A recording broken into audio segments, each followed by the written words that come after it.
how's it going? Well, this video is going to be a little different than some of the others that I tend to do for this channel. This is my attempt, kind of a vlog. Now, I'm no vlogger. I haven't done it before. I'm a rookie, a newbie, babe in the woods, so the results might not be so great. But I was spurred on to do this for a number of reasons. One is something I've been thinking about doing for a while. Since I live here in Osaka, Japan, I've been thinking for a while about taking a little look around parts of Osaka. Recently, the effervescent, ever-present, gregarious Steve Donahue has been talking about Japan a lot, and about, again, in a, I'm assuming only half-joking manner, moving to Japan. And he was expressing some curiosity about, the book culture here, and, how he would go about enjoying his bookish life. And also my buddy Paul at Geeks Love Dogs, he sent me a text saying, hey, Steve's been talking a lot about moving to Japan. You should do something to head to some bookstore and talk about what it's like there in Japan as far as getting books and reading. And I said, well, I was thinking of the same thing, but Steve was talking about Tokyo, and I don't know much about Tokyo. I'm sure it's similar to Osaka, just on a larger scale as far as bookstores and book availability, etc. is. And then Paul said, well, recently he's talking about moving to Osaka. So why don't you do something about that and make sure you give me some credit? So Paul, there's some credit for you. Thanks for giving me a little kick up the pants to get busy on this kind of project. I don't know if the results will be that interesting, but I did a little bit of a sortie yesterday. I had to go in and work in the afternoon, so I had some time earlier in the day, and I headed downtown to Osaka, down in the Namba Shinsaibashi area, and also into Umeda, kind of the two of the central parts of Osaka. Now, Osaka is the second largest city in Japan. A population on record is around 8 million. I live north of Osaka, and I think if you counted the whole prefecture, we'd be talking about many more millions than that. For a city that size, it's a very safe place, very comfortable place, but sometimes a little crowded. So I decided to go down and check out one of the typical new bookstores that you find in Japan. And I also looked at a couple of used bookstores. My experience of living here for quite a while, I've lived here for about 20 years in Osaka, so most of my experience will be anecdotal, but I teach university students and college students, and my observation is they just don't read. Now, I don't think they're unique compared to students in other countries, young people in other countries, who tend to mostly look at their phone, look at social media, doom scroll, etc. I do think there is a higher percentage of maybe manga readers here, of course, reading comic books. I'm sure some of the younger people here, some of my college students, and especially maybe high school and younger, do read manga. Of course, lots of adults read manga. But my feeling is that there's not a lot of young people reading for pleasure. They read for school. Japan's a very literate country, very high literacy rate. I believe it's around 99%, which puts it way above the US on average. And my other anecdotal feeling from teaching a lot of adult education students English and practicing English with them is that a lot of adult Japanese people do read novels, nonfiction, newspapers, magazines. And I think the number of bookstores in Japan would attest to that. There are a ton of bookstores, mostly new, but some used ones as well. A lot of the used ones will be for more rare books or perhaps antiquities, art, etc. But they're out there. And the main thing is, though, of course, is that understandably, they will be in Japanese, right? English is not the main language here, although there is, a fair amount of English spoken these days by a number of people. And of course, with all the technology and Google Translate and English signs everywhere. But of course, it makes complete sense in a non-English speaking country that most of their books would not be in English.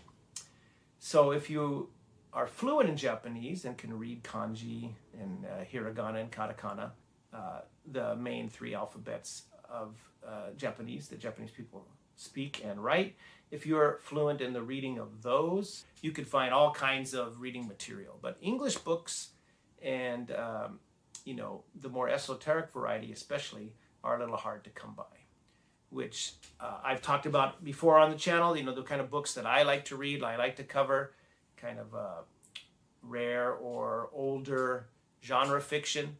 Not always easy to find here, especially in older paperback versions, etc., which is the kind of thing I like to collect and talk about. So imagine my surprise when I actually found something interesting at one of these small bookshops. This is just a bit of a preamble before I show you some of the material that I filmed yesterday. Now, the first place I went down in Namba was the Shinsaibashi branch of Book Off.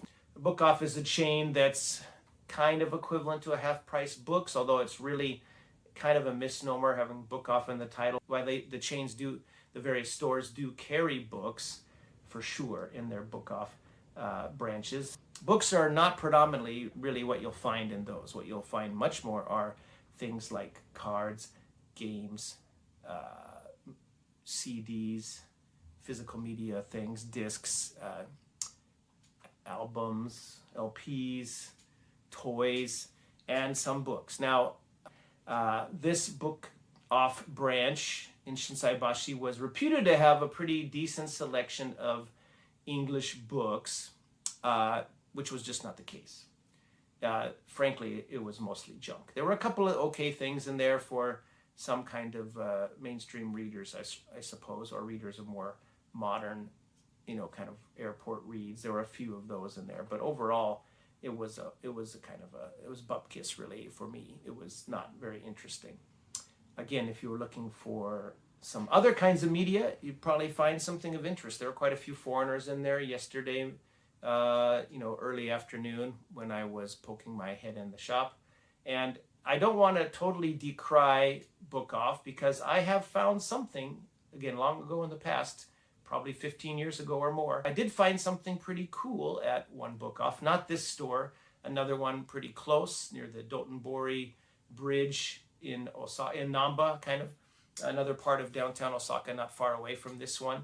And I imagine my surprise, I was walking through the crowded Shotengai, which is a shopping arcade full of people from all around the world. And of course, Japanese people down there because there's lots of restaurants, lots of boutique shops, cosmetic stores, clothing stores. And the Book Off, which was above Starbucks, it had a little kind of tray or cart outside the entrance down on the street. And imagine my surprise where I looked down in there and I found this tome, this Star Trek, the Star Trek Deep Space Nine companion with a nice picture of Avery Brooks there as Captain Benjamin Sisko. It's a heavy, floppy volume, and I have already the Next Generation and the original series companions, which are kind of like episode guide, behind the scenes, making of, etc. This one is really well done. This is by Terry J. Erdman with Paula M. Block. It's 720 plus pages or so. Again, black and white photos, but covering a lot of the making of and design, etc. of Star Trek. I'll show this off maybe at some other time, but you'll see here, you'll notice this little sticker, which is still on there, 300 yen. Now, 300 yen even at that time would have been around $2 or slightly over. Not bad for this sucker, which was in pretty good shape. Not new, but in good shape, and I'm glad to get it. So I did at one time find something in a Book Off, but alas, yesterday, not so much. After going to the Book Off, I decided to head to this other shop, which sounded interesting. Just the name sounded interesting, Colombo Cornershop. Now, Colombo is spelled like the city in Sri Lanka, Colombo, Colombo. Not Colombo like the detective that Peter Falk played, Lieutenant Colombo. Now, Colombo is a very popular character in Japan, and ever since the show premiered in the mid-70s. So it could be that the person who runs this shop, the owner, Takasan, of which more later. Could be that he was a fan of Colombo and just misspelled it. I don't know. Anyway, this is his card, which rather cleverly book with a little QR code there on it. QR codes are all the rage, of course, over here as well. And a little map of how to get there and phone contact information, etc. Colombo Cornershop. I went there and it was an interesting little place, just a little hole in the wall, as you'll see. I didn't get a lot of footage inside the place. It was a little hard to film. It was fairly, it doesn't take much in the way of customers to make a small little tiny place like that feel crowded and inconvenient for filming. But there were a handful of people in that little space as well as me, so I didn't get a lot photographed. But I did capture a little bit here and there, which I'll put up in the next little section of material, and then talk about some of the books that I got there. Now I'm here in Shinsaibashi, and I'm going to try to find this Colombo Cornershop. See if I can find it. Got my Google Maps working. It's kind of a rat's nest down here in downtown Osaka, but this is Midosuji Dori, one of the biggest main streets in the Namba and Shinsaibashi area of Osaka. And let's go see if we can find this little shop. I just found this online today. It's supposed to have a few English books. We'll see. We didn't find much in the book off just over here. And we'll see if they have a little bit better selection at this small little Colombo Cornershop. There is the Colombo Cornershop. Try to get out of the road so I don't get run over. It's a very small shop. Let's go see what they got.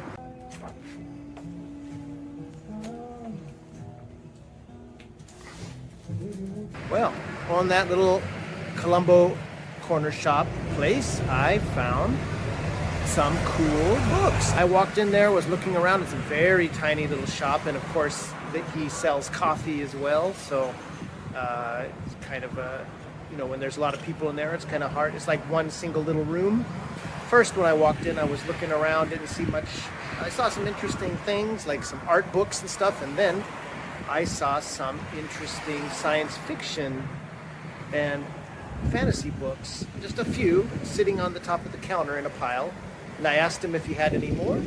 He went upstairs, came down, he said, I have 2 more sets after this. He brought up a big fat stack, had a bunch of different science fiction collections from the UK, some handbooks, some corgi books, and I found some that I bought. Even a couple that were duplicates, but they are in much better shape than the current ones I have.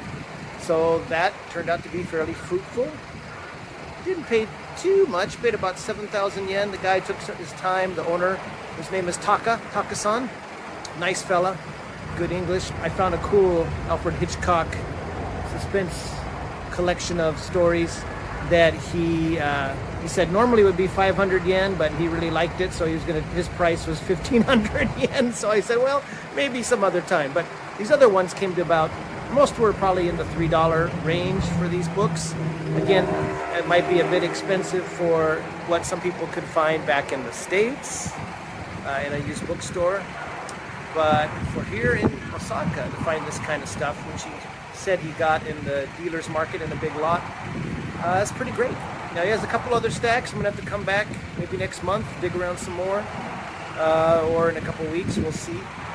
But that was interesting find. I'm gonna show these off later when I'm back in my cave and show off what I got. But I got, I think, looks like, about 10 or 11 books.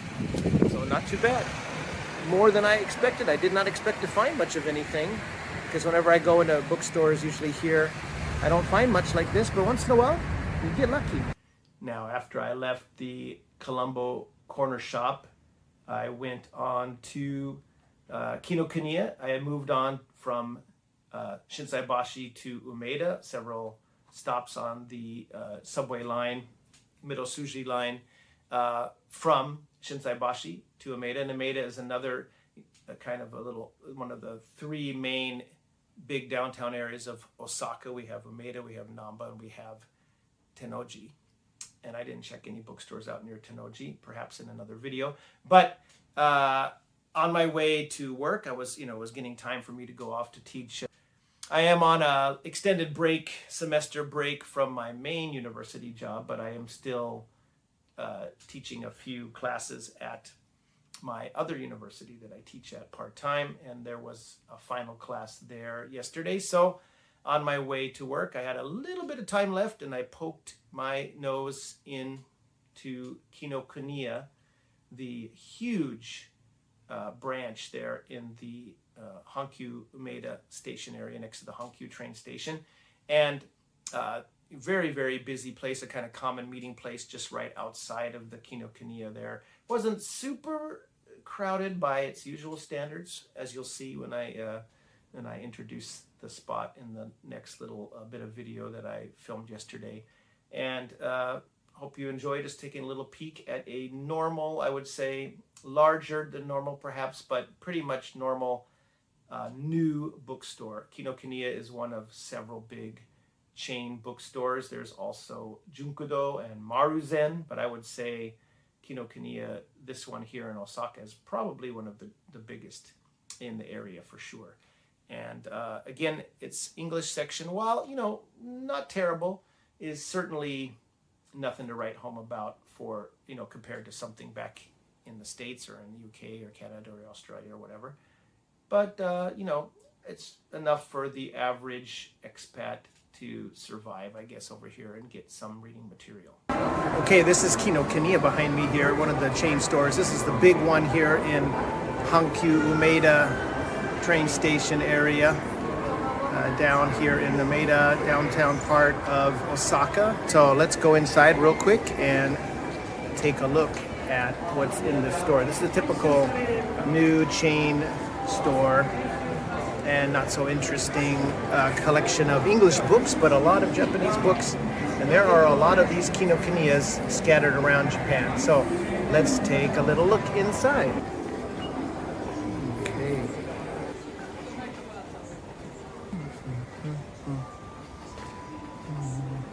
And you can see lots and lots of Japanese books.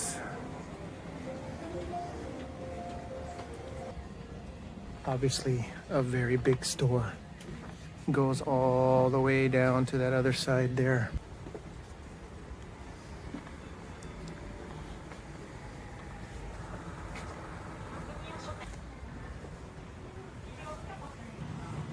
And here's this little corner here, which is the English section. You'll see some calendars.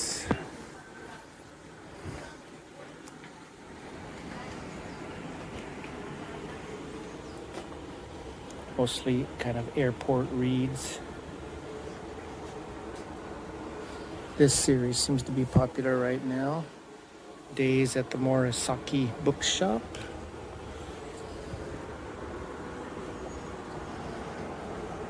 Yeah, Dan Brown. What are these? Manga? Beautiful manga.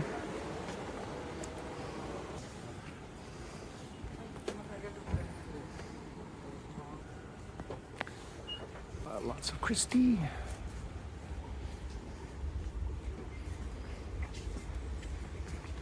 This is very representative of the usual English section in a Japanese bookstore.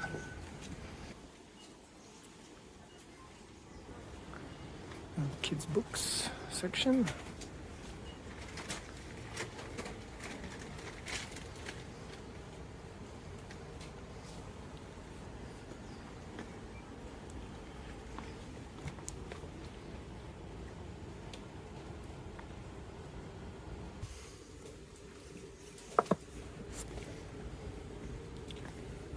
What do they want for this?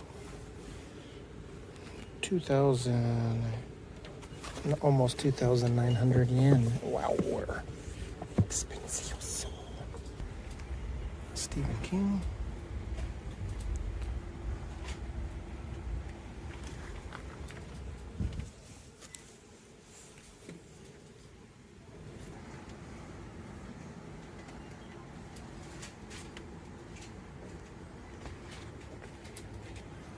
Juvenile section. Holes.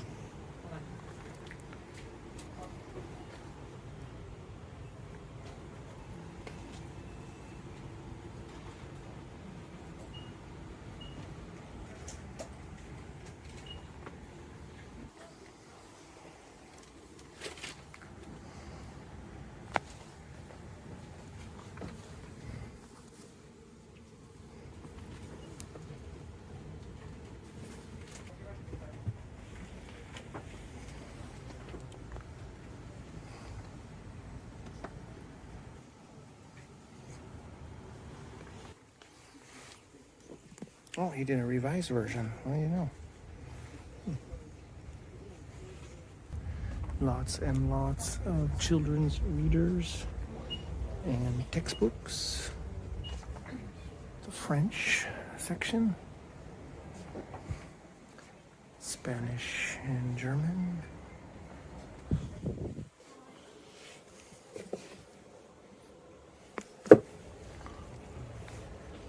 Cookbooks, art books, hobby and art.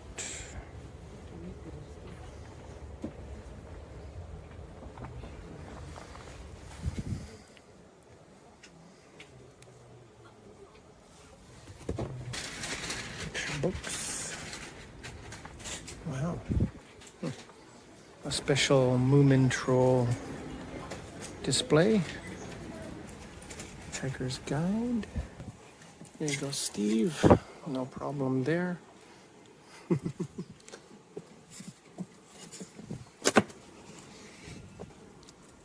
Penguin Classics, The Odyssey. At Yonsen yen, 4,000 yen. Oh, 2025. As you can see, no shortage of Christie.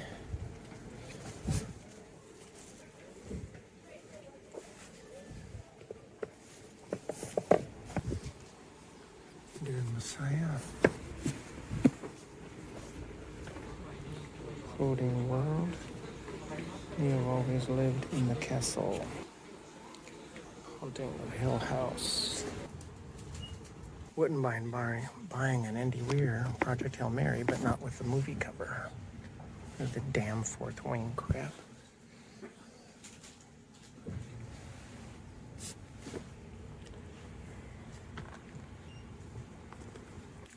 Nice copy of The Hobbit.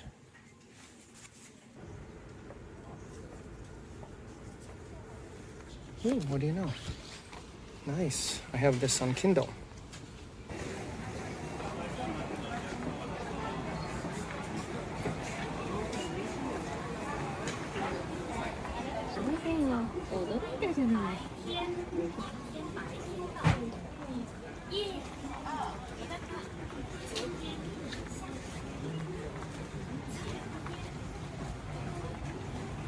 As you can see, it's massive.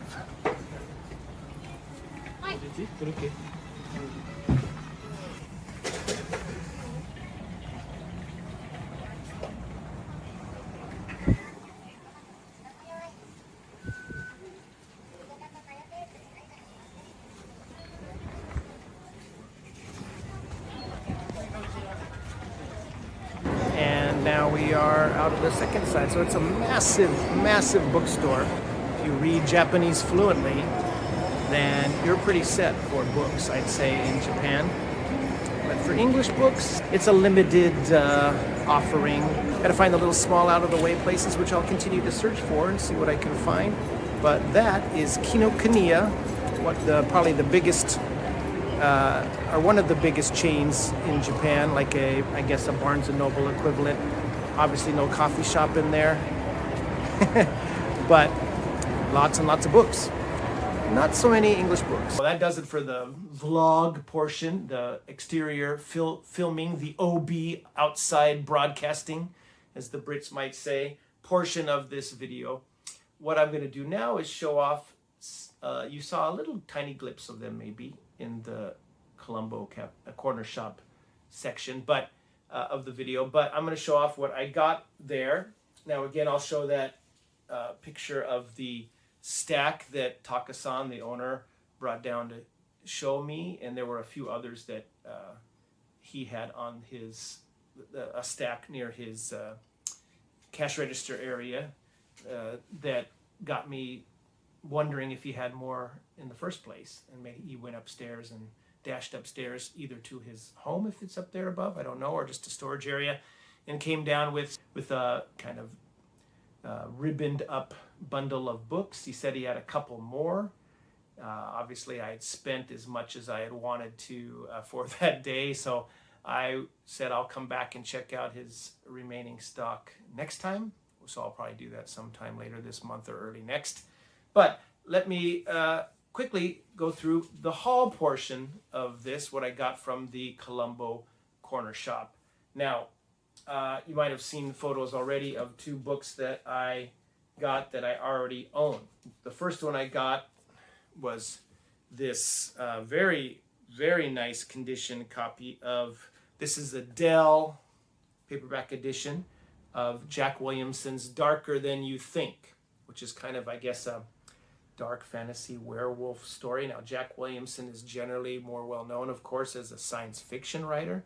Now, this is a book I've had and shown off before, but this is such a better copy, in better condition than my current one. Now, this is the one that I had before, and you'll see it's got a pretty torn back upper part there, dinged up and faded and creased cover and back cover. You know, some little illustrations in there, though. Still a very readable copy, for sure, but this one, you know, very clean,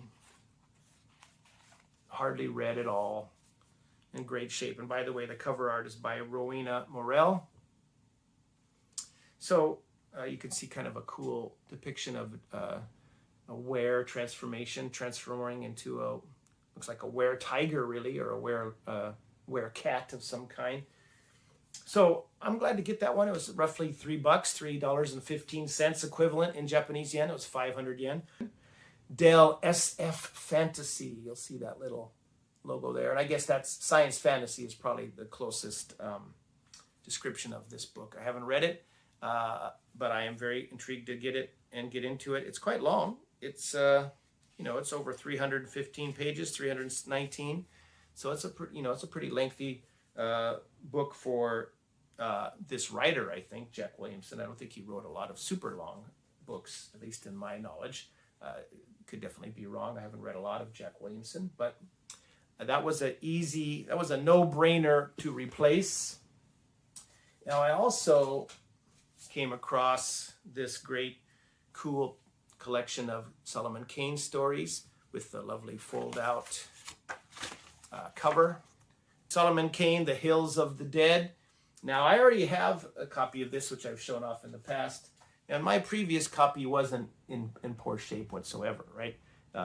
You know, it's maybe a toss-up over which is better. I give a slight nudge to the new one I just got yesterday as being slightly better. But I have a nice double now, so if anyone is interested in this, you know, having an edition of this very cool Solomon Kane collection, then by all means, let me know and I'll try to get it to you at some stage anyway. The flip on my old one, the fold-out cover is still intact. And this is one that has a introduction by Ramsey Campbell, as well as The Hills of the Dead, Hawk of Basti, The Return of Sir Richard Grenville, which is a poem, Wings in the Night, The Footfalls Within, The Children of Ashur, and Solomon Kane's Homecoming, which I believe is another poem. So a nice little collection. I do believe Hawk of Basti was finished by Ramsey Campbell. I may be wrong about that. And a very cool little map of Solomon Kane's Africa. So for Robert E. Howard fans, very nice collection. I'm happy to have a backup, but if someone is interested in that, like I said, I'd be glad to give you my other copy. It's in good nick. Now, on to I got a total of 12 books from Colombo Cornershop, and the next 10 are ones that I do not have, although a lot of the stories in the next one I'm going to show you I have in other volumes. But I couldn't pass this up. This is a very interesting Panther book. I don't think I even have any Panther books. This is a Panther collection of Robert E. Howard stories edited by August Derleth, the Skullface Omnibus Volume 2. Now, I think there was, I believe, a Skullface Arkham House edition, and maybe this is his British, this is Derleth's British publication of the stories in that. Then he split them up between 3 volumes. This is the second volume, as it says here. And, you know, very nice condition. You know, it's a little faded on the coloring of the pages, but condition is good. This is an interesting grab bag of stories. So we have a foreword by August Derleth, We have Which Will Scarcely Be Understood, which I believe is a poem from Howard. And then we have Robert Irvin Howard, A Memoriam by H.P. Lovecraft, which is interesting. Of course, August Derleth made his bones on kind of editing and putting out H.P. Lovecraft's work. He was the #1 H.P. Lovecraft acolyte, as was his colleague Donald Wandre, who co-founded Arkham House with him. Then we have The Fire of Ashurbanipal. Anyway, I believe this is one of Howard's Middle Eastern or Arabic adventures, Afghanistan adventures. This is not an Elborak story, but this is a Steve Clarney story, The Fires of Ashurbanipal. And then we have A Man-Eating Jeopard, which I think is one of Howard's humorous westerns, not a Breckenridge Elkins, but a Buckner J. Grimes one. A Man-Eating Jeopard, not leopard, jeopard, which is interesting, putting a kind of Oriental adventure and a tall tale Western tale. And then we have Worms of the Earth and Kings of the Night. And I believe those are Bran McMorn stories. And then we have The Valley of the Worm, which I think is one of Robert E. Howard's historical stories, but I could be wrong there. I haven't read it. And then we finish up this volume with 4, speaking of Solomon Kane, 4 Solomon Kane stories, really good ones. Skulls in the Stars, Rattle of Bones, The Hills of the Dead, and Wings in the Night. So again, most of these stories I have already. I don't know if I have the Buckner Western story, but the rest I do. But I thought this was such a cool edition, a British edition of a Robert E. Howard set of stories. Not quite sure what the hell that chitinous bug monster is supposed to be. Is that supposed to be one of the worms of the earth? I don't know. But anyway, I thought it was pretty cool, so I couldn't pass that up. Again, for about $3. And then we have another a Panther science fiction, Asimov, The Naked Sun. Isaac Asimov's The Naked Sun. And again, in nice condition. I just like the feel of these British books. They fold open really well and easy to read. Again, the inside pages, a little faded with time, but this is one of Asimov's, I believe, is it Elijah Bailey? Yeah, Elijah Bailey, kind of science fiction detective novels. And I'm always happy to add a bit more Asimov to my collection. And this is one I've been wanting to read for a while, so was glad to get that. Then I have a couple of corgis. I have corgi science fiction, Neck the Sword, Piers Anthony.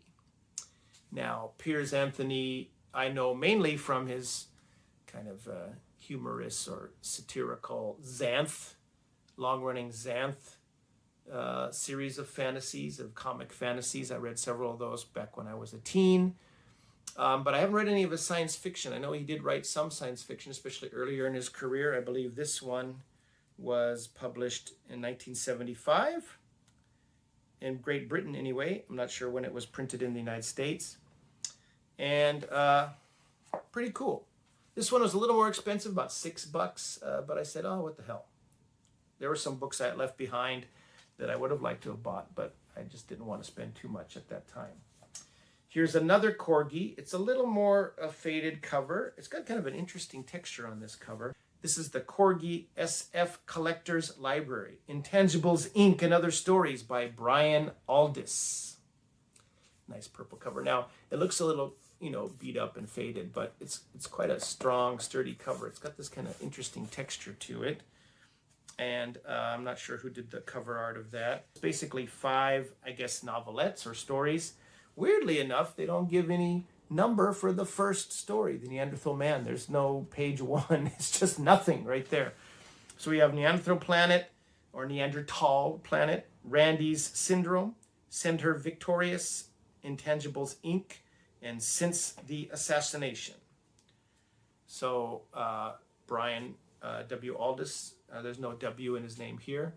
So, wrote a very famous book about science fiction, very opinionated, called The Billion Year Spree. I think he was republished it later in his life as The Trillion Year Spree. I haven't read much of his fiction, however, and so that was kind of cool to get that. I have this pan science fiction, Alfred Bester, Starburst. Now this is an actual story collection as well. Interesting cover. I don't think, do we have a cover artist credited? No, we do not. But yeah, pretty interesting little cover there. And this is also a collection of stories. No table of contents here. So I'll just read the back here. Alfred Bester, the pyrotechnic virtuoso of science fiction, according to the New York Herald Tribune. Starburst, disappearing act. A U.S. Army hospital faces a problem. Patients who disappear and reappear at will. Fondly Fahrenheit, a killer robot and his master flee from the planetary police. The Roller Coaster, a girl from the future in a passionate affair with a 20th century man. And final story is Adam and No Eve, the last man on Earth, sole survivor of a total chain reaction holocaust. And 7 more strange and startling stories from one of the most inventive authors in SF today. So cool. Collection of Alfred Bester's short fiction. Now I do have The Demolished Man by Alfred Bester. I might have one more in my small science fiction collection, but I'm glad to add more. Now I've heard a lot of talk about Michael Moorcock's New Worlds magazine. Now New Worlds preceded Moorcock's editorship, but when he took over, he published a lot of kind of cutting edge new wave science fiction in the UK. And after the magazine was kind of folded or went belly up, he went on to Sphere Books and started releasing at first quarterly, but eventually a little more slower release, 8 more volumes in paperbacks. And so this is New Worlds 1, the science fiction quarterly, edited by Michael Moorcock. Now I was pretty pleased to get number one. And again, this is a Sphere book. You'll see the little Sphere logo on the side there and on the top in orange there. So, and what's neat about this is there are some illustrations in here, which is pretty cool. And it's called an issue, even though it's a paperback. Here's one, The Day We Embarked for Cythera by Brian W. Aldiss. Speaking of Mr. Aldiss. So let's go through some of the stories in here. Again, New Worlds Quarterly. Associate Editor Langdon Jones, Art Editor Richard Glynn Jones, Literary Editor M. John Harrison, who also has a story in here. So we have an introduction by Michael Moorcock, Angolim by Thomas M. Dish, illustrated by Jones. So we must have some, we have a little, again, I don't think there's a lot of illustrations in there, but there's a few. Then we have Prisoners of Paradise by David Redd, Journey Across the Crater by J.G. Ballard, and that one is supposed to have some art as well, which I think I already showed you there. Next, The Lamaya and Lord Cromis by M. John Harrison. Interesting illustration there. Love it when books for adults have illustrations. I like kids' books illustrations too. Then we have Pemberley's Start Afresh Calliope by John Sladek. Then we have The God House by Keith Roberts, illustrated by the author. Interesting. I guess that's Keith Roberts' illustration right there. Kind of like the way they set up the titles of the story. They're a very dramatic way to kick those off. Then we have The Day We Embarked for Cythera or Kythera by Brian W. Aldiss. The Short Happy Wife of Mansard Elliott. That's a play, obviously, on the Hemingway story, the short Happy Life of Francis Macomber or something like that. Anyway, The Short Happy Wife of Mansard Elliott by John Sladek. So Sladek has 2 stories in here. The only Sladek I've read is a couple of his mysteries. He wrote some mystery novels that are a little bit offbeat and well regarded, and they were good. Can't remember the titles right now. I have them somewhere over in my mystery collection.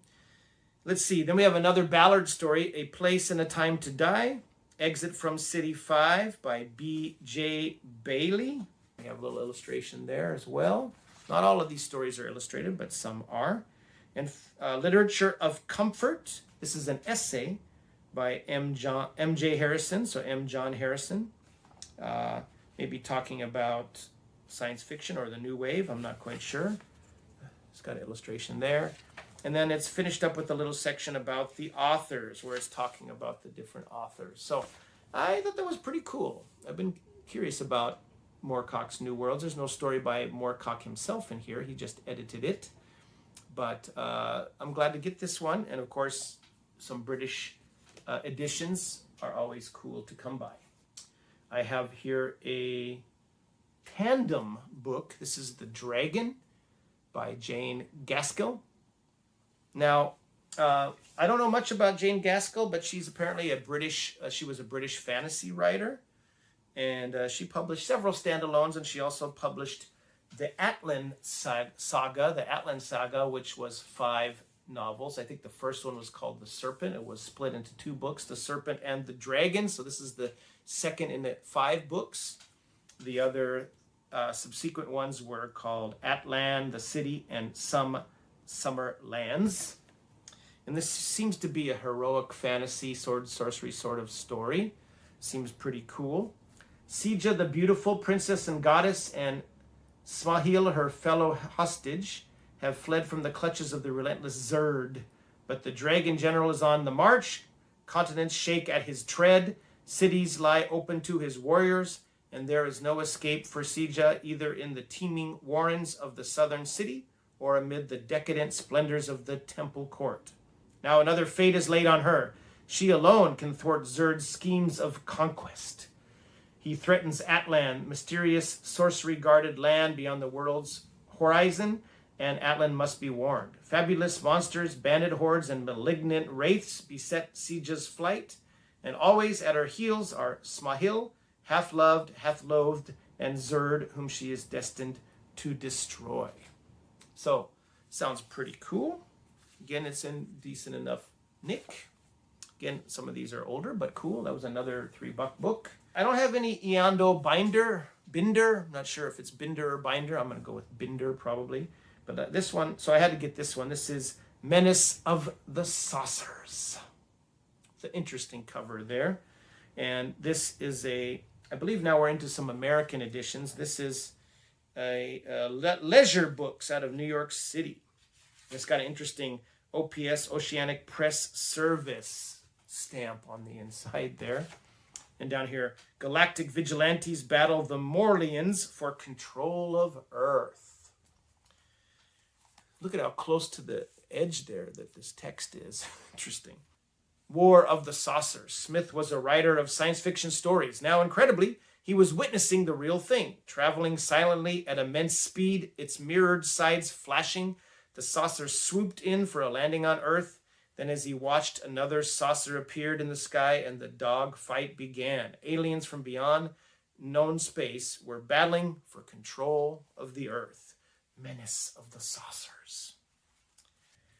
Then another one that was about $6, but is in really good shape. This is a Avon copy of James Blish's And All the Stars a Stage. That's a pretty cool cover. I like that cover. It's got a little red text block. Always like a colored text block.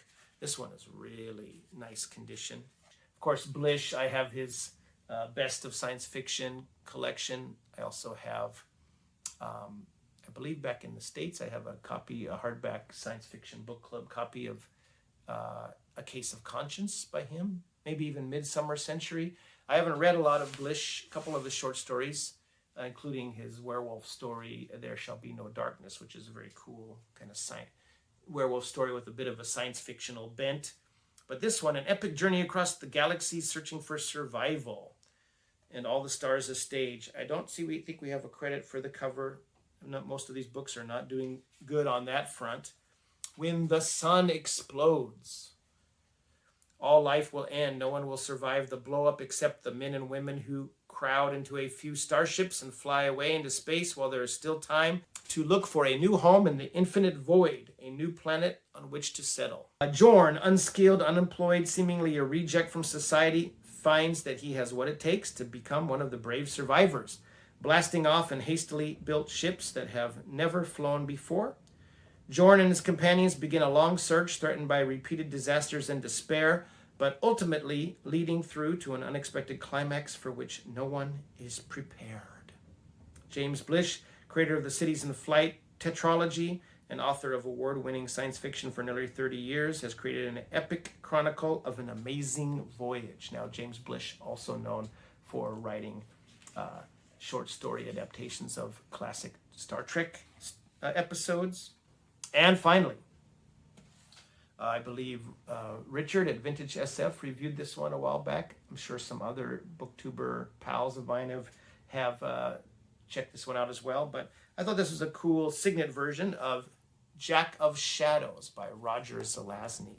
Now, I don't have a lot of Zelazny's work. I know he's pretty well regarded among science fiction fans. And this is more of I guess, a fantasy or science fantasy.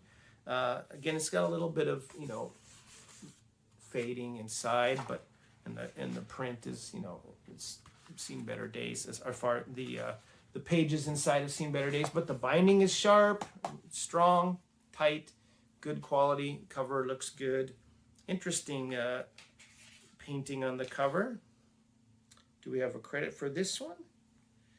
No, these guys just don't like to credit these great artists, but it's not the best cover art, but it's pretty cool. Anyway, this is signet book, copyright 1971. This is the first printing from August 72. So that's an original. Little old, little musty, but not bad. So that concludes my little book haul that I got from, surprisingly, found something cool at a used bookstore here in Osaka. So I will be going back to Colombo Cornershop to check out what else Taka-san might have hiding up in his storage area above the shop. My wife would like to come with me the next time. I think maybe she can take some better shots of the interior while I'm perusing. But again, it's a very tight squeeze. I was in there while several people were getting their coffee. I guess he's supplementing his income by selling coffee, and there's some tables out in the front, as you might see in the video earlier. But the shop is not designed to hold a lot of people at once, so it was a bit of a time-consuming process to get these books. But I'm glad I did. I'm glad I checked it out, and I hope you enjoyed checking out this video. I will see you next time with something else that'll hopefully be of at least mild interest. And until then, take care. Happy reading. We'll see you in the next video.